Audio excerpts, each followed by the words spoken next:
Good evening, everyone. This side of the building seems heavier. There's just a lot more people. I don't mean it that way. My goodness. Just more people. It's just sorry. Tonight we're going to talk about assuming what people mean. So one of the things that I've kind of been running a series of lessons through Jesus' Sermon on the Mount as I've been teaching down at Verona one Sunday a month, and some of the thoughts that have come out of there are kind of the traditional interpretations and applications of the old law versus Jesus, the one who wrote them, as being one with God, actually was trying to get them to do, and what they were missing about all of these things. And so they take these traditions and they would apply them, and Jesus kind of tears them apart just a little bit. And as I grew up, it's kind of fun, as I grew up and as I was studying things and listened to people, was always that Jesus would contrast the physicalness of the law versus the spiritualness of the new coming law at the time. And in the end, you kind of see as we go through some of these, tonight we're going to specifically talk about the heart and murder, but you would see that he never really does this whole physical versus spiritual thing. What he does is he tells them, you missed the point. And then he just kind of expounds on how we should be about these things, especially as he was talking to Hebrews at that point in time. And so what we look at for a few moments this evening is the sixth commandment. The sixth, thou shalt not kill.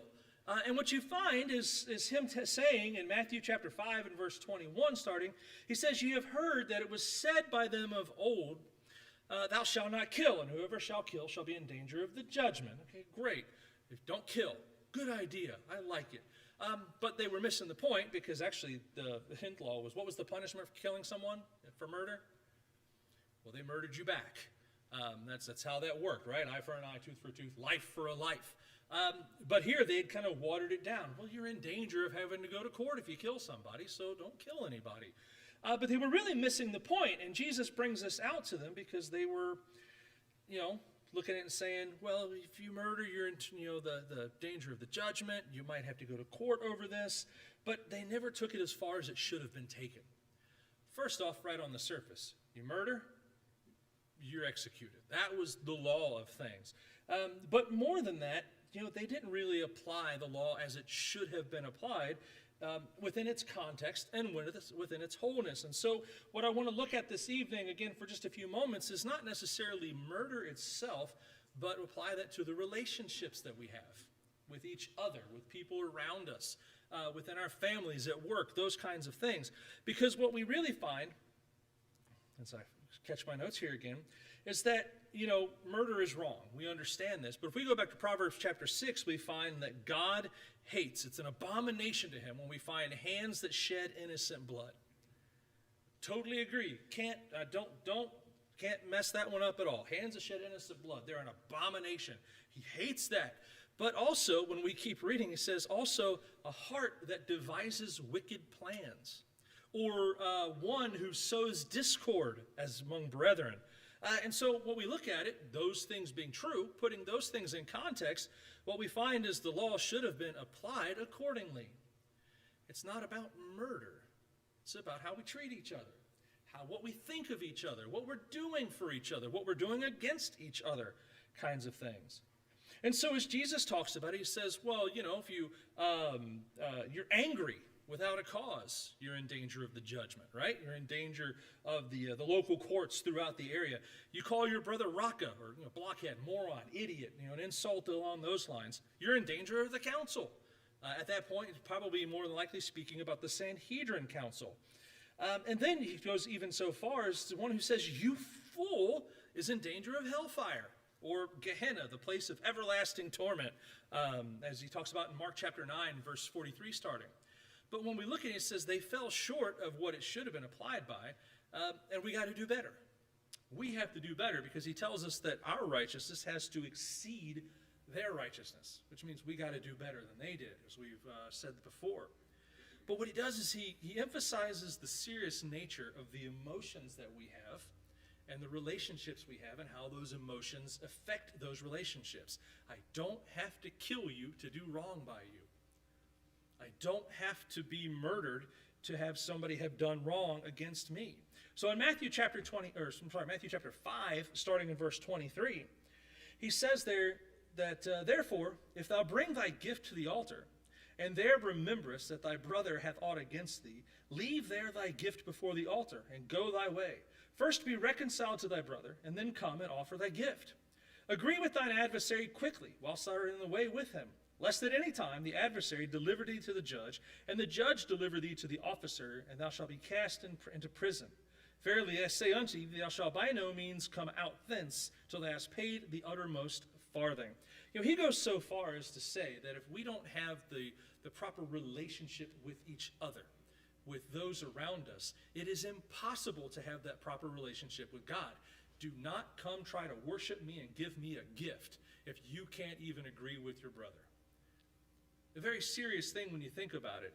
He very quickly transforms this about an argument about, you've heard about murder, but I'm telling you that your sacrifices are worthless if you can't get along with people. If you shed innocent blood, if you devise wickedness against people, if you sow discord among people. Somebody says, if you got a problem with somebody, take care of that. Then come see God.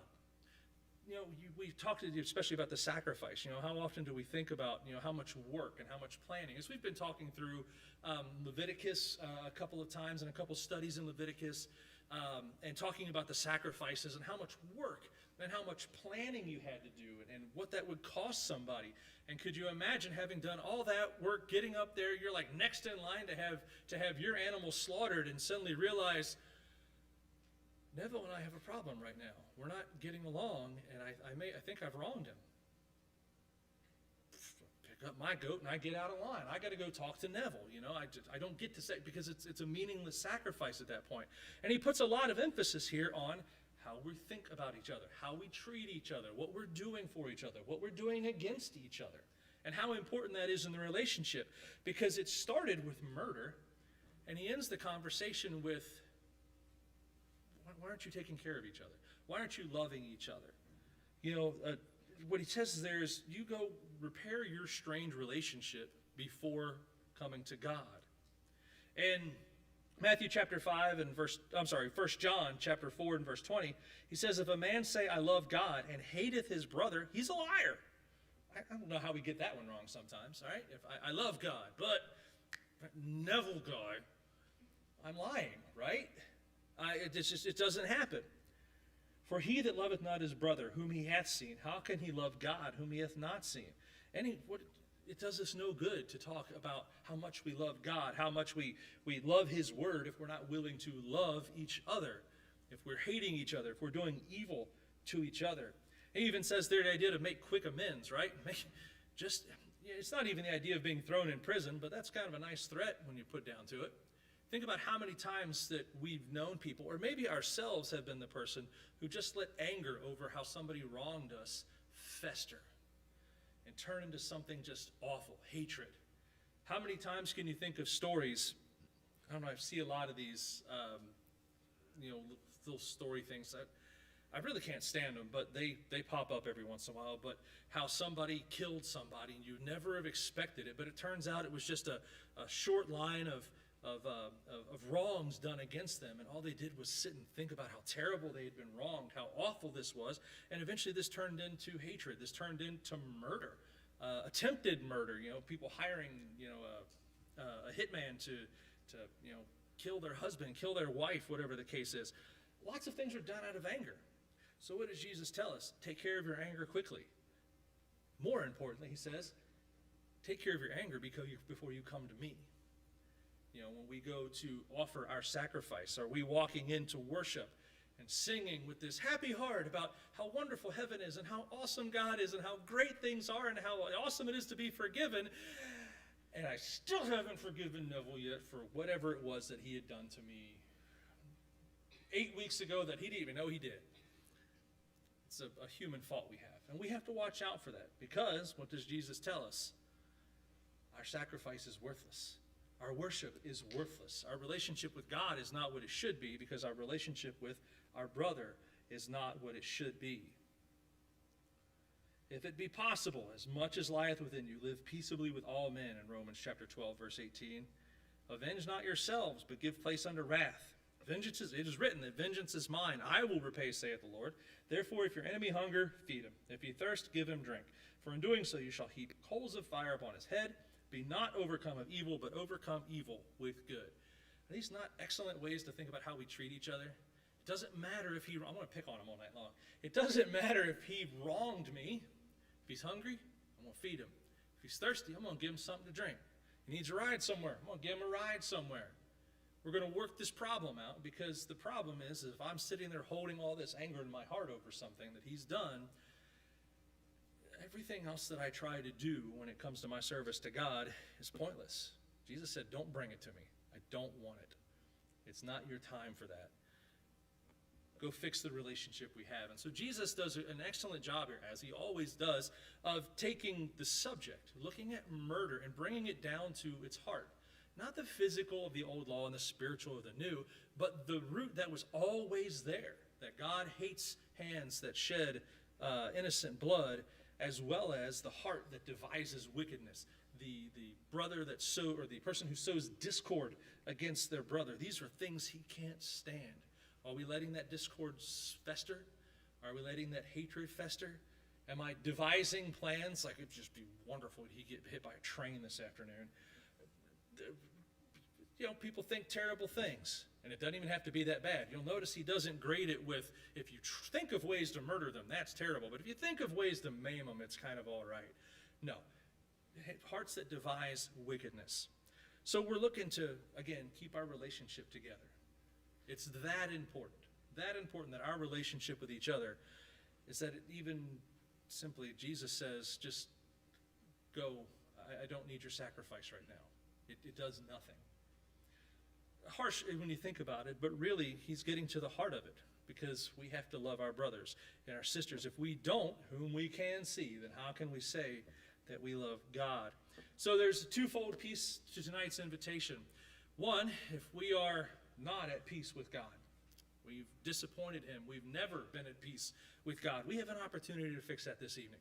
Folks here who are willing to help you in whatever is needed through repentance, because we've done everything that needs to be done and we've messed up. Through repentance, great, we're here to help you, whatever that is. Through baptism, through the first time, or maybe the second fold of that is there's a relationship that we need to repair with our brother, with our sister, with our neighbor. Take that to them. That way our sacrifice to God means something. Our worship to God would mean something so much more when our relationship with each other is right. And so we have, hopefully, some thinking to do. Do I have relationships to repair between those around me and myself, or between myself and God? Either way, plenty of people here to help you with whatever needs to be done. If you just let us know while we stand and while we sing.